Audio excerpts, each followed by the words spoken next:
Now, let's talk about the environment. How does it actually happen, right? The structure and all those kinds of things. So let's move away from the instructional piece. Now let's look at the logistics of the program. All right, so I've talked about the fact 3 or 4 kids per group. That is sacrosanct, which I did not pronounce correctly. That is set in stone, no less than 3, no more than 4. Matter of fact, if we look at the reading research, as far as what's the best effects or the best group size, 1-on-1 is not the best. 2-on-1 isn't the best. 5-on-1 and any higher isn't the best. The best effects occur with 3 to 4 at a time. So we often talk about if we could just have this one kid, just the 2 of us, and we could really do it, right? But on a 1-on-1, you can't apply some of those most effective strategies. So the 3 to 4. So that's why we have 3 to 4. It's not arbitrary. There's actual a real research-based reason behind it. So let's go to the really important questions. When do you get paid? Let's move off my soapbox. Move out of the heady academia, and let's talk about the real stuff now. Every tutor, the tutoring period is we look at 4 months, 16 weeks, right? The date to remember is the 5th of the month. The 5th of the month. On the 5th of the month, you should have turned in your logs for what you did the previous week or the previous month, and on the basis of that, you get paid. So I'll just say right up front, 5th of the month. Remember that date. And it's a monthly basis, obviously. All right. Other logistical issues, there are some things that we ask our tutors to turn in on a monthly basis. There's a session log. Who was there? What did you do? Why did you do it? And the kid signs it. Says, I was there. This occurred. Okay? You sign it. That goes to a regional coordinator who tallies it up. This person worked this many hours, that many hours, and so on like this. That comes up to our offices at the foundation, and that's what generates the paycheck on a monthly basis. And when do you turn stuff in? The 5th of the month. Where can tutoring occur? Tutoring cannot occur in your home. It cannot occur in the child's homes. It can occur in any public location. Now, our first preference, school buildings, just because they're very convenient for most kids. That is not a requirement. It needs to occur in a public place. One of the things that will happen is, if you are assigned kids, you become a tutor, you assign kids, your first responsibility is to contact the parents and find out what days and what times and what locations are going to work. And you have to negotiate that actual schedule, because you have 3 or 4 kids at once, right? So you're going to call them, and this worked for this, and that works for that.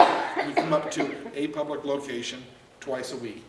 Now, the 2 hours a week is firm. In most cases, it's going to be 2 sessions of 1 hour each.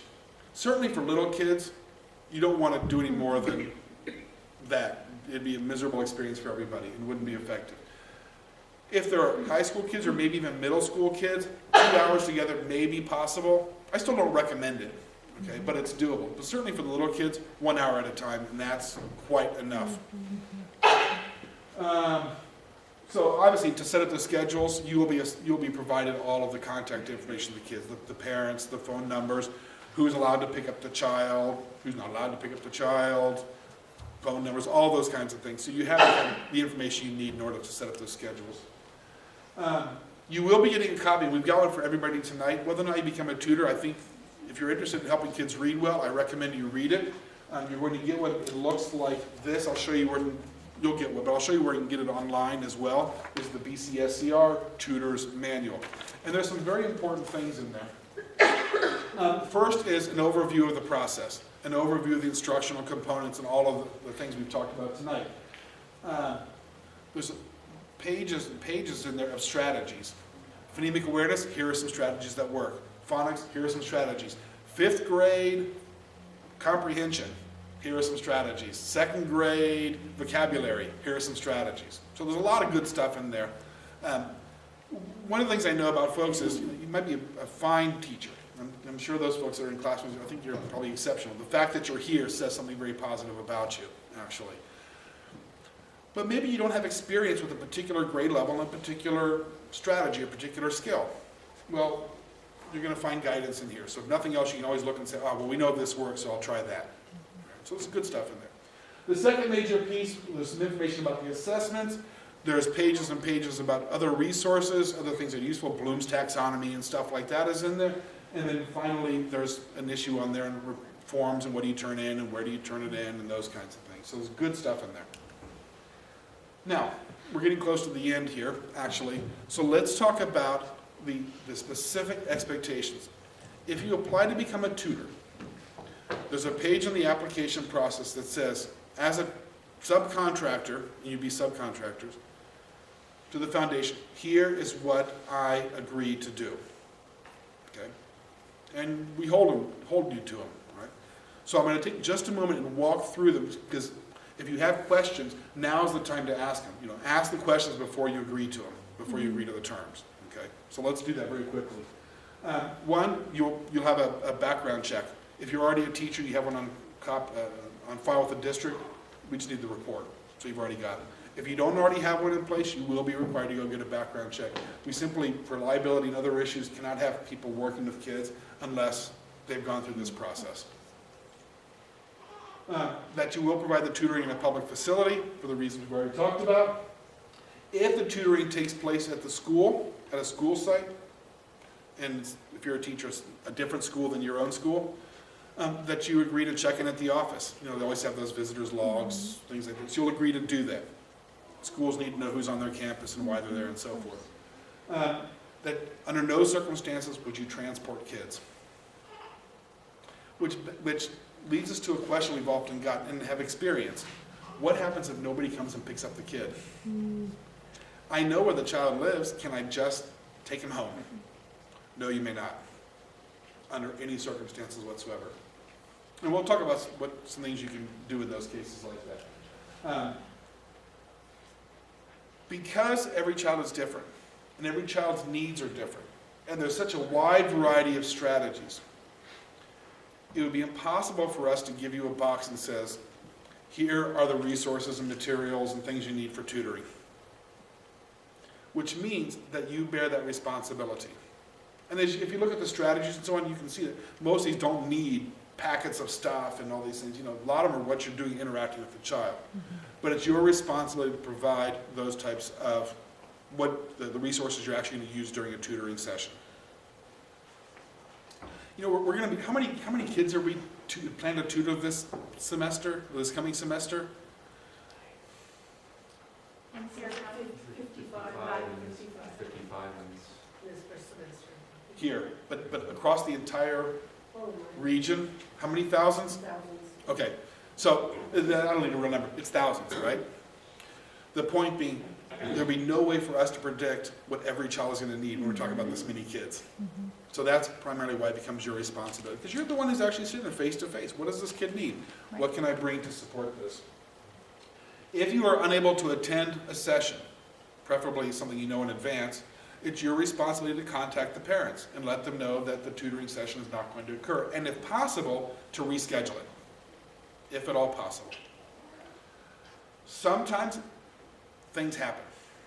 You break a leg, and let's hope it never happens. But sometimes something happens and you cannot make it. A funny thing happened on the way to the forum, right? You still have the responsibility to try to the extent possible to contact the parents if you can. If not, there will be a regional coordinator in the area. At least contact that person who can then do what's necessary to try to get a hold of the schools and the parents and so forth. What we don't want is kids just left at the altar, okay, so to speak. And obviously to keep timely and accurate records, you're going to be submitting a lot of stuff necessary for not only our evaluation purposes, but your pay purposes. And so you promise to actually keep the records that we ask of you. We talked about this. It's your responsibility to establish that tutoring schedule and location in collaboration with parents. That you'll be creating a monthly parent progress form, which is not a complex form. Here's what I did with your child this month. Here's some of the things that we worked on. And here's what we got out of it. Here's some improvements that I've seen. Parents are partners. They are our partners. We're not going to reach our goal of more kids reading and more kids reading better unless the parents are involved. And parents are the ones signing up their kids for the tutoring. No kid gets into the tutoring program unless the parent puts down a signature and says, I want my child there, which means the parent has some interest in knowing what you do. and some responsibility for knowing what you do. So you get some responsibility for making that communication. There's a form for that. It's not very complex. I'll show it to you in a minute. That you'll do, when is paperwork due? Okay, perfect. See? This is great. That you'll do 2, that you won't ever tutor more than 4. Some folks like to tutor more than 1 group of kids, which is great. You're going to do at least, if you're a tutor, you're going to have at least 1 group, and it's 2 hours a week, right? Some folks might want to take on 2 groups. Fine. Don't combine them. 4 kids per session is the maximum limit. Because after that, the effect of our intervention drops off. And we want to maximize our effects. What happens if a student doesn't show? It's your responsibility as a tutor at the earliest convenience to notify the parent. Just so you know, Johnny didn't show up. Was he supposed to be there? 9 times out of 10, something came up, the family had to go somewhere and they couldn't get a hold of you. Okay? 1 time out of 10, Johnny was supposed to be there. And the parent needs to know that Johnny wasn't. Okay? So if a child misses, we contact the parent. If the child misses twice, of course we contact the parent again, but we also make sure we're communicating with the regional coordinator who's overseeing local affairs. Right? We have to have that paper trail. If Johnny misses 3 times in a row, we have to decide, should Johnny stay in the program or not?